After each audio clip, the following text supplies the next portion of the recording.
বন্ধুরা, তোমরা সবাই কেমন আছো? আশা করছি ভালো আছো। আমিও খুব ভালো আছি। Welcome to Bengali blogger Sonali. Welcome একটা নতুন ভিডিও নিয়ে।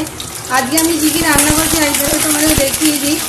আজকে আমি আলু উচ্ছে ভাজা করছি। আলু উচ্ছে ভাজা আমার হয়ে গেছে। আর এখানে ঢেঁড়স আর দিয়ে পেঁয়াজ দিয়ে চচ্চড়ি করছি। আর পার্শে মাছের পাতলা ঝোল করবো। দেখো আলু উচ্ছে ভাজা হয়ে গেছে। আর এখানে উচ্ছে না, এটা ঢেঁড়স চচ্চড়ি করছি। সেখানে ঢেঁড়স আর পেঁয়াজ ভাজা ভাজা করে নিলাম। এবার যে মশলাটা নিয়েছি, সর্ষে, হলুদ, লঙ্কার গুঁড়ো আর সামান্য একটু মিষ্টি দিয়ে এবার মশলাটা গুলে নিচ্ছি, দিয়ে এর মধ্যে দিয়ে দেবো। দিয়ে ভালো করে কিছুক্ষণ ধরে নেড়ে চেড়ে নেবো। পেঁয়াজটা একটু বেশি ভাজা হয়ে গেল। এবার কষিয়ে নেব যতক্ষণ না তেল ছেড়ে আসছে, কাঁচা সর্ষের গন্ধ দূর হচ্ছে, ততক্ষণ ধরে কষিয়ে নেব। একদম ভালো করে 5 থেকে 6 মিনিট একটু কষিয়ে নেব। আর করবো এই যে এখানে পার্শে মাছ নিয়েছি, পার্শে মাছের ঝোল। দেখো বন্ধুরা, ভালো করে আমার কষানো হয়ে গেছে। এবার আমি এতে পরিমাণ মতো জল দিয়ে দেবো। দিয়ে এবার বেশ কিছুক্ষণ একটু ফুটবে, ফোটার পরই হয়ে যাবে।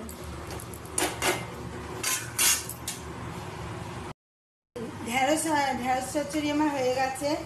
এবার আমি ঢেলে দেবো। দেখতে কালারটা খুব সুন্দর হয়েছে। দেখো, ঢেঁড়স চচ্চড়ি কিন্তু দিয়েও অনেকটা ভাত খেয়ে নেওয়া যায়। ঢেঁড়স চচ্চড়িটা ভালো করে ঢেলে নিই। পাত্রে ঢেলে নিয়েছি। এবার আমি আবার কড়াই চাপিয়ে দিয়েছি। কড়াইতে নিয়ে নেবো তেল। আর এখানে দেখো ঝিঙে আলুটা কেটে রেখেছি। ঝিঙে আলু দিয়ে পাতলা পাতলা বেশ টেস্টি ঝোল হবে। আর এখানে ভাত আমার হয়ে গেছে। তা চলো কড়াইয়ের জলটা একটু টেনে নিই, তারপরে আমি তেল দেবো। এখানে আমি ফোড়ন নিয়ে নিয়েছি, গোটা জিরে আর একটু মৌরি। আর এখানে আলু ঝিঙে তো কাটাই আছে। ফোড়নগুলো একটু ভাজা ভাজা হোক, তারপরে আমি আলু আর ঝিঙেটা দিয়ে দেবো।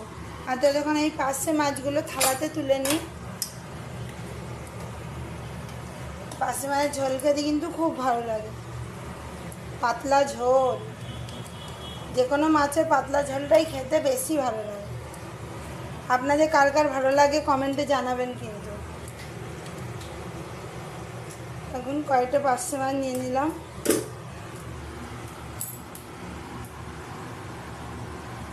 মাছগুলো ভেজে নিয়েছি। আর এখানে সবজিও দিয়ে দিয়েছি। আর এখানে মশলাও রেডি করে নিয়েছি। জিরে, ধনে, লঙ্কার গুঁড়ো, হলুদ, নুন, একটু আদা বাটা সব দিয়ে রেডি করে নিয়েছি। আর এখানে ফোড়ন তো বললাম কী কী ফোড়ন দিয়েছি আমি। এই পাতলা ঝোলটা খেতে কিন্তু খুব টেস্টি হয়। খুব অল্প মশলা তেল দিয়ে বানানো।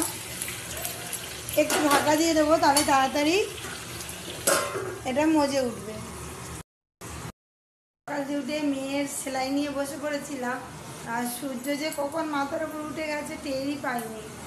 আর সেলাইটা না করলে হবে না, সোজাই জমা নেবে। ওই জন্য ওটা নিয়েই বসেছিলাম প্রথমে। তা ভাবলাম চলো রান্নাটা করে নিই, তারপরে আবার সেলাই ফেলাই করা যাবে।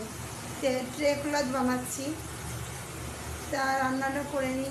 পার্শে মাছের পাতলা ঝোল, সর্ষে বাটা দিয়ে তো ঝাল হয়, কিন্তু ঝোলটা খেতে বেশি ভালো লাগে। আমার তো খুব ভালো লাগে পাতলা পাতলা ঝোল। আর একটা কাঁচা লঙ্কা চিড়ে দেবো। আমার ভাজা ভাজা করা হয়ে গেছে। এবার যে আমি মশলাটা গুলে রেখেছিলাম সেটা দিয়ে দিলাম। দিয়ে এবার ভালো করে নেড়ে চেড়ে কষিয়ে নিতে হবে। যতক্ষণ না তেল ছেড়ে আসছে চারিদিক দিয়ে, ততক্ষণ অবধি কষাতে হবে।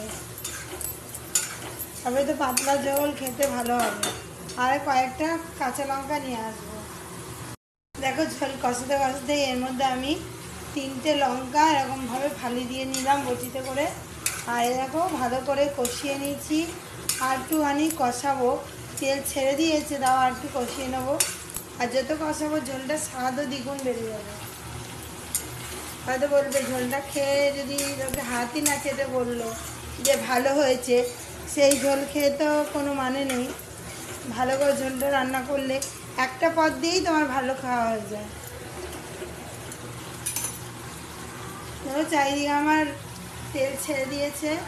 এবার আমি পরিমাণ মতো জলটা দিয়ে দিতে পারবো।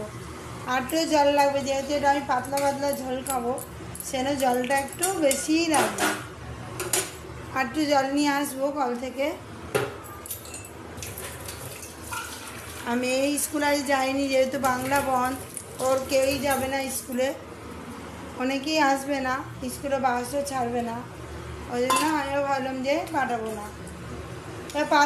5 মিনিটের মতো ফুটিয়ে নেবো ঝোলটা একটু, দিয়ে মাছগুলো ছেড়ে দেবো। এতে আর একটু জল লাগবে।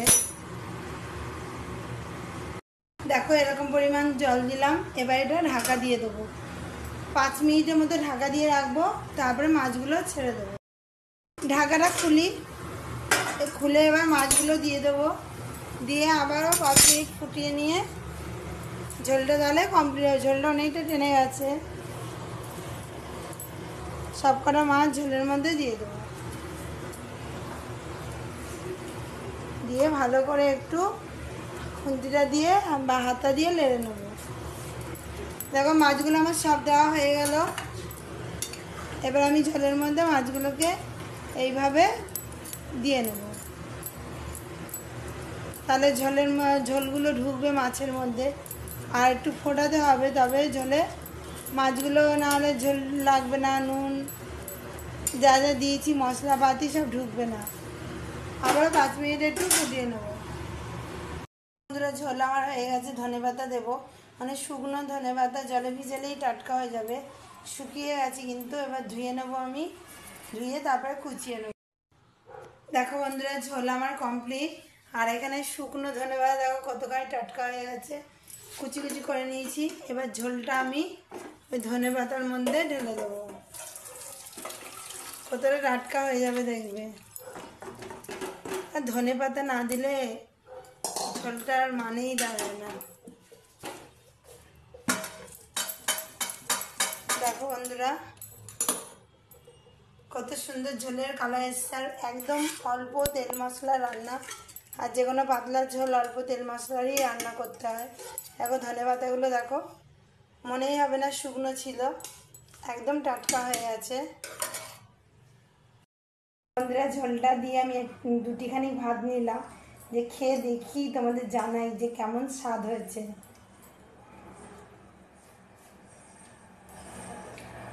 দুর্দান্ত হয়েছে খেতে, এত সুন্দর খেতে হয়েছে না। তোমরা বন্ধুরা এরকম পার্শে মাছের পাতলা ঝোল বানিয়ে খেয়ে দেখবে, দারুণ লাগে, দুর্দান্ত ঝোল।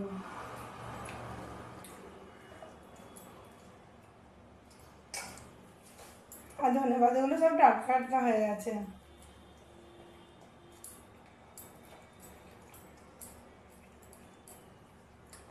পাতলা ঝোলটা খেতেই ভালো লাগে, অন্যরকম স্বাদ।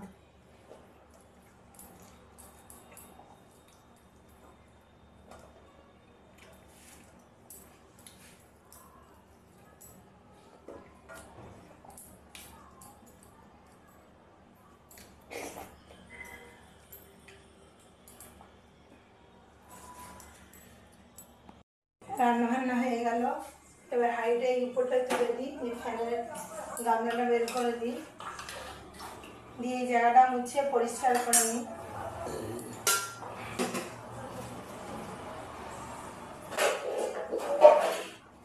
সংসারে কাজ অনেকই থাকে, তোমরা তো পুরোটা দেখো না।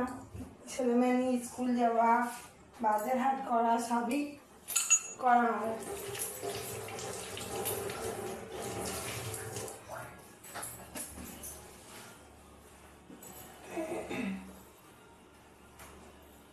রান্নাটা হয়ে গেল, রান্নাটা সব থেকে বড় কাজ। রান্নাটা করা হয়ে গেলে অনেকটা খালি। এবার যাব, মেয়ে কী করছে আমিও দেখবো, তোমাদেরও দেখবো।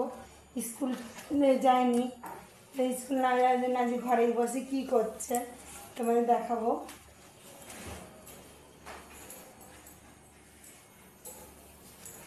বিকেলে সব পড়া আছে, যে যা যাবে। আর রান্নাঘরের কাজ মিটলো আমার, হাত ছাট মুছে নিই, দিয়ে তোমাদের চলো দেখাই মেয়ে কী করছে।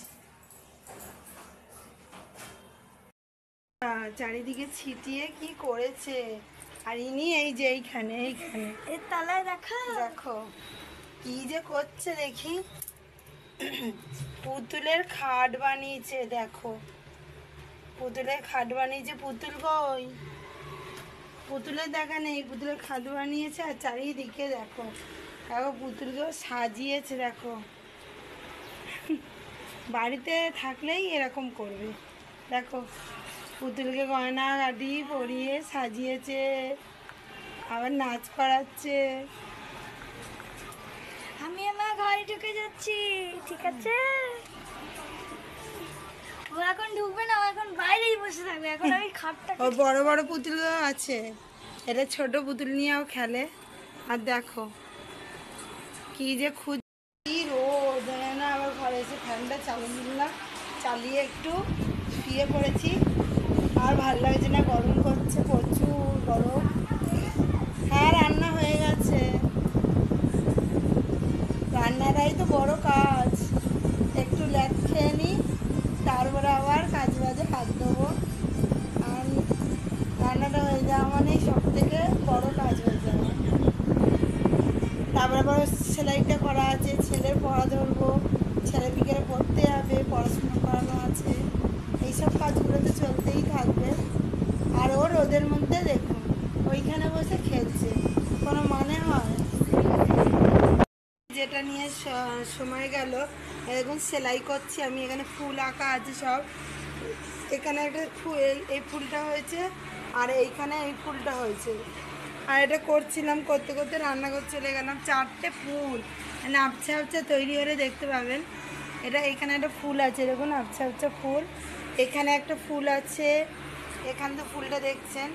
কেমন হয়েছে আমার সেলাইটা একবার কমেন্টে জানাবেন যে কেমন সেলাই হয়েছে। এটা চেন সেলাই দিয়েছে, আর এই ফুলের এই মধ্যিখানটা ভরাট করতে বলেনি, তাই এরকম করেই ছেড়ে দিয়েছি।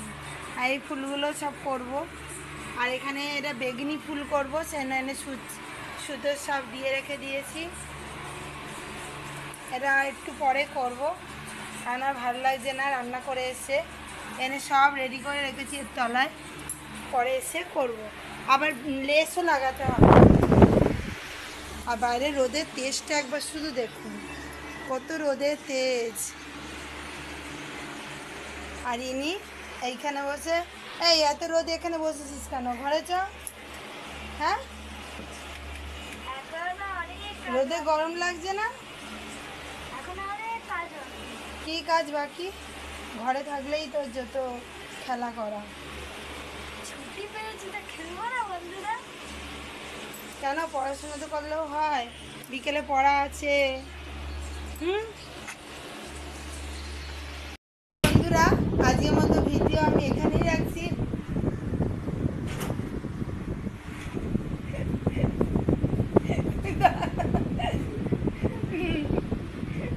নাচ করে চলে এসেছি, আমি কিন্তু ক্যামেরা অন কেটে। আজকের মতো ভিডিও আমি এখানেই রাখছি। আমার ভিডিও যদি ভালো লেগে থাকে অবশ্যই চ্যানেলটা সাবস্ক্রাইব করবেন, লাইক কমেন্ট শেয়ার করতে ভুলবেন না। লাইক কমেন্ট শেয়ার করে পাশে থাকবেন। আর যে রান্নারাজি করলাম অবশ্যই কিন্তু বানিয়ে খাবেন, আর কমেন্টে জানাবেন আমার সেলাইটা কেমন হয়েছে। ছেলে দেখুন না কী করছে। তা রাখছি বন্ধুরা, কালকে আবার নতুন ভিডিও নিয়ে, মজাদার ভিডিও নিয়ে আবার কাল আসছি। বাই। চ্যানেলটি সাবস্ক্রাইব করবেন আর লাইক কমেন্ট শেয়ার করে আমার পাশে থাকবেন। বাই বন্ধুরা।